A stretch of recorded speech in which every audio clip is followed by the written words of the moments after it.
अस्सलाम वालेकुम दोस्तों, मैं आज जो वीडियो बना रहा हूँ वो आप सब दोस्तों भाइयों के मुझे जो मैसेजेस आते हैं उनका जवाब है। एक बहुत ज़्यादा मैसेज आता है कि जी अच्छे शामों की क्या पहचान है। मैंने एक वीडियो बनाई थी आज से कोई 3-4 साल पहले, जिस वक्त शामों के नाम पे पाकिस्तान में लूटने का कारोबार बहुत अरूज पे था।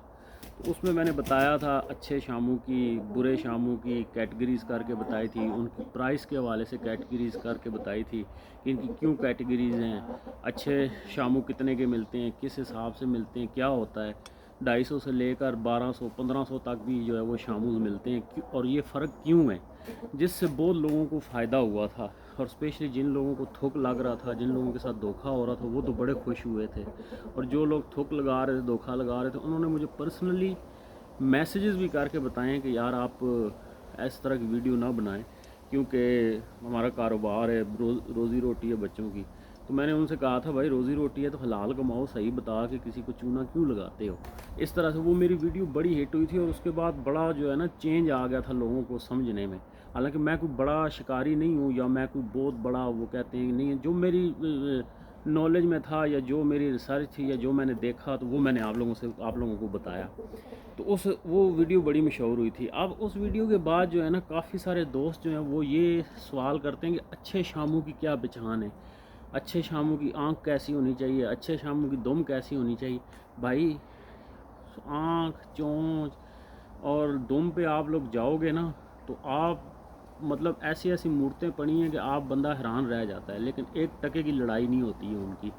ठीक है, सिंपल इज़ डैट। आप एक असील 10,000 का लेते हो और आप मालिक को कहते हो मुझे इसकी तपनी दिखाओ। ठीक है, असील लेते वक्त तो आपको तपनी याद आ जाती है। आप simple is that 2.5 lakh 3 lakh का मुर्गा ले रहे हैं, आप कहें जी कि हमें तपनी दिखा के दिखाओ तब हम पैसे देंगे। Simple is that. अगर आपको ऐसा ये भी ना करना है, या कोई आपके साथ ज़्यादा बोले जी हमारा अच्छा है फलां ढमकां है, आप अगर 2.5 लाख का मुर्गा ले रहे हो शामू, ठीक है, उसी के साइज़ का 20,000 का असील लो, उसके साथ आप तपा कर देख लो, आपको पता चल जाएगा 20,000 वाला क्या करता है और 2.5 लाख वाला क्या करता है। ठीक है, और जो बंदा आपके 20,000 के असील के साथ ना फड़काए अपना 2.5 लाख वाला मुर्गा, 5 मिनट की फड़क ना दिखाए या 10 मिनट की, तो वो फिर शामू भी ऐसा ही होगा। वो फिर समझ लें कि दाल में कुछ काला है। मैंने आज से कोई 3 साल पहले मुझे एक पाकिस्तानी असील पसंद आ गया था, बड़ी मशहूर ब्रीड है। उसके पास 2 पट्ठे थे। एक 11 महीने का पट्ठा था, वो छोटे मोरे का था, और एक 9 महीने का पट्ठा था, वो थोड़ा बड़े मोरे का था। तो वो जो बड़ी है, जो छोटे मोरे का था, जो 11 महीने का पट्ठा था, उसके उसने मुझसे मांगे 50,000। और जो थोड़ा कम उम्र में कम था लेकिन मोरे में बड़ा था, उसके 70,000। तो मैंने उससे पूछा भाई कोई लड़े भिड़े हैं ये भी तो बता दो। कहते हैं जी मैं लड़ाता नहीं हूँ। ठीक है, अगर आप लड़ाते नहीं हो तो आप मुझसे 70,000 3 किलो गोश्त के ले रहे हो, कम से कम तपनी भी आप नहीं दिखा रहे हो। मैं 70,000 रुपया आपको पे कर रहा हूँ, तो आप मुझे तपनी नहीं दिखाओगे 5 मिनट की। मैंने कहा था मैं 70 नहीं 75 दूंगा। मैंने एक 6,000 का पट्ठा ख़रीदा, उसके साथ मुझे 5 मिनट इसको लड़ा के दिखा दो। और वो इस बात पे भाग गया था वो बंदा, नहीं जी हमारी पुरानी ब्रीड है, फलां उस अरसे से चल रही है, 7 पुश्तों से चल रही है। और मैंने बोला ब्रीड है तो ब्रीड का देखें, भैंस की क्वालिटी क्या है, दूध देना। जितनी अच्छी और ख़ूबसूरत भैंस हो ना, वो दूध ना दे किसी काम की नहीं है। घोड़े की क्वालिटी क्या है, रेस, भागना। अगर वो भागता नहीं है, ठीक है, जितना भी खूबसूरत हो ना, किसी काम का नहीं है। इसी तरह जो असील है, मुर्ग हैं, इनकी क्वालिटी है लड़ाई। आप भले पेड़ में नहीं लड़ाते, आप कुछ भी नहीं करते, लेकिन आपने जो मुर्गा रखा होता है, आपको ये 100% होता है कि वो अच्छा फाइटर हो। ठीक है, तब आप उसको रखते हैं, उसकी ब्रीड भी कराते हैं। और स्पेशली जो बेचने वाले बंदे हैं, उनको ये जो मुर्गे हैं, जो ब्रीड्स हैं रखी हुई हैं उन्होंने, उनको तो ज़्यादा तपनियाँ दिखानी चाहिए, क्योंकि उन्होंने बेचना होता है। अगर मैं उनसे लेता हूँ, मैं लड़ाता हूँ, तो मैं अगर एक दफ़ा मैं 20,000 का या 25,000 का या 50,000 का मुर्गा लेता हूँ या 2 लाख का भी लेता हूँ, तो अगर वो मेरा आगे जाके लड़ेगा नहीं, अच्छा जीतेगा नहीं, तो मैं दोबारा आपके पास कैसे आऊँगा। एक बात है करने वाली, अगर मैं किसी से लेता हूँ या मैं अगर बेचता हूँ, तो आगे जाके लड़ेगा, अच्छे नंबरों पे पास होगा, तो तब जाके दोबारा मेरे पास मुर्गा लेने के लिए लोग आएंगे। यही बात है ना। तो आपको तो बल्कि जो बेचने वाले हैं, जिनके पास पुरानी ब्रीड हैं, उनको तो ज़्यादा तपा के, और जो अच्छे हैं, जो बेचने वाले हैं जिनके पास अच्छे होते हैं, वो तपा के देते हैं।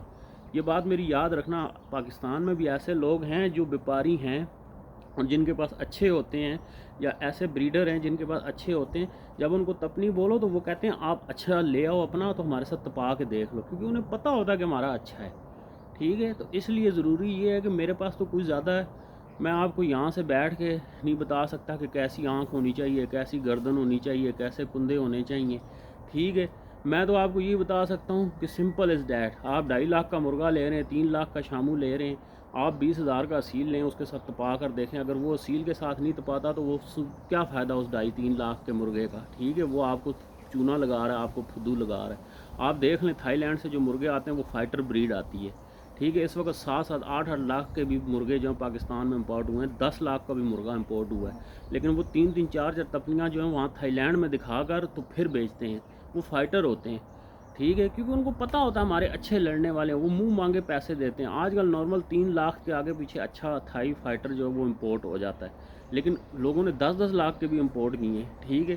تو وہ اس لیے نہیں ہو جاتے اتنے، مطلب لوگ پیسے دیتے کہ وہ اٹھا کر بغیر تپنی کے دیتے ہیں، وہ تپنی ہوتی ہے، تپنی دیکھ کے پھڑک دیکھ کے پھر ان کو وہ خریدتے ہیں، ٹھیک ہے، اس معیار پہ اترتے ہیں۔ اور اگر آپ کو کوئی نہیں، سمپل سی کوئی، آپ میرے پاس ایسا فارمولہ نہیں ہے، کوئی میرے پاس ایسی چیز نہیں ہے کہ جو میں آپ کے ذہن میں بٹھا سکوں، تو سب سے ایزیسٹ وے جو ہے نا اچھے شاموں کی پہچان وہ یہ ہے کہ آپ تپا کر لیں، ٹھیک ہے۔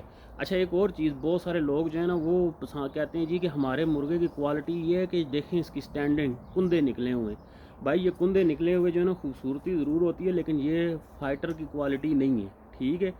فائٹ ہر مرغہ کرتا ہے، یہ نہیں ہے کہ میں یہ جو کہتا ہوں کہ فائٹر ہوتے ہیں یہ نہیں ہوتے، جو فائٹر جن کو میں کہتا ہوں کہ یہ فائٹر نہیں ہے وہ بھی فائٹ کرتے ہیں، لیکن فائٹنگ میں کوالٹی میں جو ہے نا وہ فرق ہوتا ہے۔ جتنے زیادہ کندے نکلے ہوں گے مرغہ ایسے سٹینڈنگ میں ہوگا وہ اتنا ہی برا فائٹر ہوگا، یہ میری بات یاد رکھنا۔ اچھے فائٹر جو ہیں، سب سے پہلی بات تو یہ ہے کہ جرمن شامو، یورپین شامو یہ اچھے فائٹر ہیں ہی نہیں، جو اچھے فائٹر ہیں وہ جاپانی شامو، اور آپ دیکھ لیں جاپانی شامو کے اتنے زیادہ کندے نہیں نکلے ہوتے جتنے جرمن یا یورپین شامو کے نکلے ہوتے، تو آپ یہ سٹینڈنگ میں اور کندے نکلے ہوئے اس سے باہر آ جائیں اگر آپ نے فائٹر رکھنے ہیں۔ اگر آپ نے فینسی رکھنے ہیں وہ ایک علیحدہ بات ہے، اگر آپ نے فائٹر رکھنے ہیں تو آپ اس چیز سے باہر آ جائیں کہ کندے بہت نکلے ہوتے ہیں تو وہ زیادہ اچھا فائٹر ہوتا ہے، نہیں بالکل نہیں ہوتا۔ اور میں کبھی کبھار گروپس میں یا اس پہ دیکھتا ہوں فیس بک پہ لوگ کہتے ہیں اپنے شاموں کو انٹروڈیوس کروا رہے ہوتے ہیں اور کہتے ہیں دیکھیں جی سٹینڈنگ کوالٹی، اس سٹینڈنگ کوئی کوالٹی نہیں ہوتی، کوالٹی فائٹ ہوتی ہے۔ تو اس لیے بھائی جان یہ سمپل سا فارمولہ ہے، آپ نے لینا مرغا اچھا، آپ چپ کر کے